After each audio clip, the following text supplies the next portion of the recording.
Gueye a été entendu longuement et largement. Sur toutes les questions sur lesquelles il a été entendu, il a apporté des réponses claires, précises et fermes. Les questions, pour l'essentiel, tournaient autour de la déclaration du Premier ministre Ousmane Sonko sur les chiffres qui étaient falsifiés.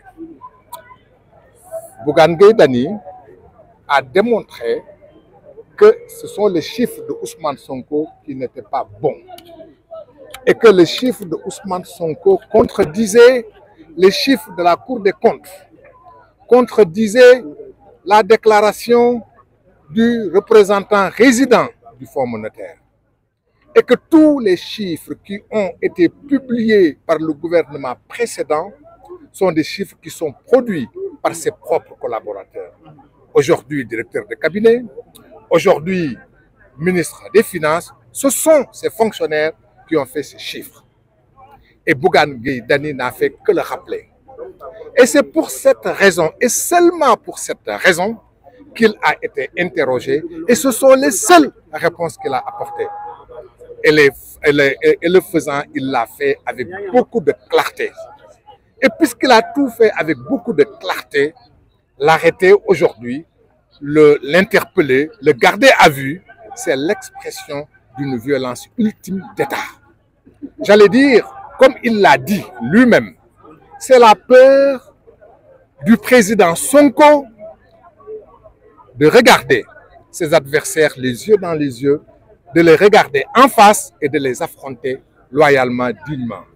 Bougane Gueye l'a dit, il le répète, il dit que le président Sonko manque de courage pour pouvoir l'affronter et utilise aujourd'hui les rouages de l'État qui est devenu un État policier, un État autoritaire qui ne respecte rien, ni sa vertu, ni sa signature, ni sa parole. Nous avons donc affaire à une violence d'État.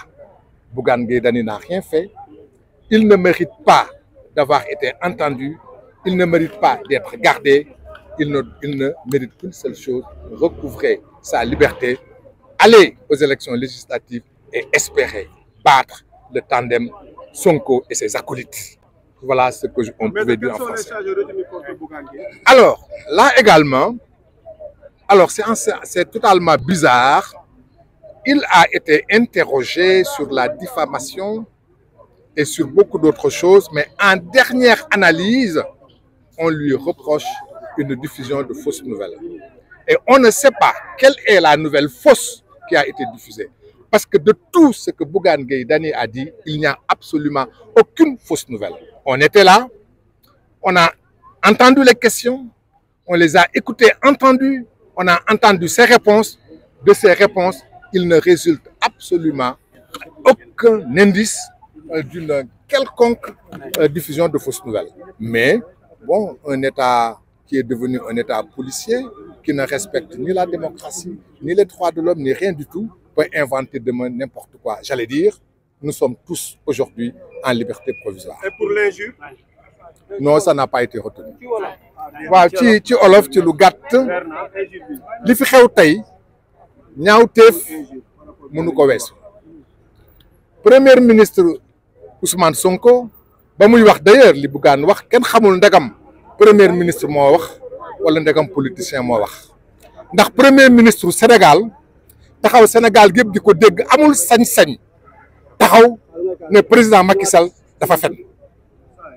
Ousmane Sonko moo taxaw Sénégal gépp di ko dégg mu ne Macky Sall dafa fen. kon ba muy wax premier ministre mënul wax loolu. Bougane ñëw taxaw weddi ko ne ko d'abord ormaaluloo Sénégal parce que ku ormaal Sénégal di nga ormaal kilifa yi jiite Sénégal. kilifa bi mujj jiite Sénégal mu di président Macky Sall. Macky Sall moom moo jiite dëkk bi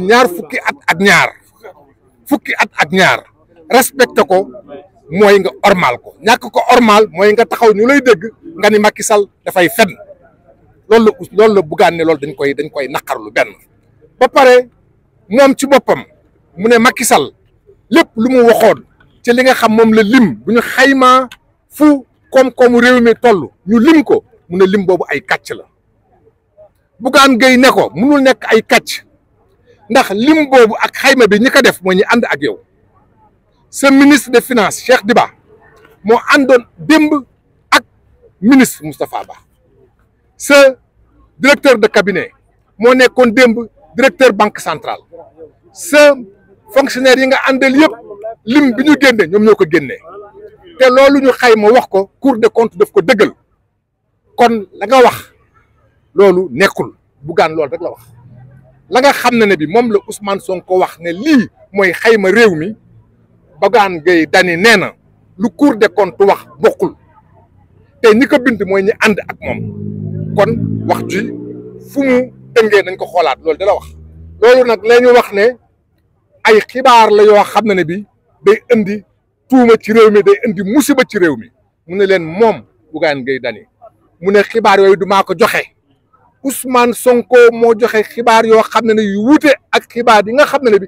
ñi mu àndal ñoo ko joxe Ousmane Sonko moo génnee xibaar yoo xam dafa wuute ak xibaar yi nga xam ne bi Cour des comptes moo ko génnee kon li mu génnee li moom ci boppam ba muy def stratégie nationale de développement lim fa lim lépp xayma yu mu fa génnee yëpp mooy xayma yi nga xam ne bi moom la Macky Sall wax te ci loolu la jël la défendu pour génne stratégie nationale de développement mu ne ko nag Bougane ne ko nag da ñuy wax nag ndegam li nga bind ci stratégie nationale de développement mooy dëgg wala li nga wax léegi ci sa conférence de presse mooy wax dëgg ñu ne ko wax doo ko fi waxati soo ko fi waxee ñu jàpp la tëj la loolu day wane ne nguur gu jaaxle la nguur goo xam ne bi li muy def laluwul ci dëgg ndax su lalu woon ci dëgg du demee noonu ndax ki fi taxaw ne Macky Sall da ngay fen kooku moo atte boppam kooku mënatul wax loo xam ne ci réew mi war nañ ko mën a gëm ndax gëmul boppam gëmul réew mi loolu da la Bougane ngay wax loolu lañ koy toppee.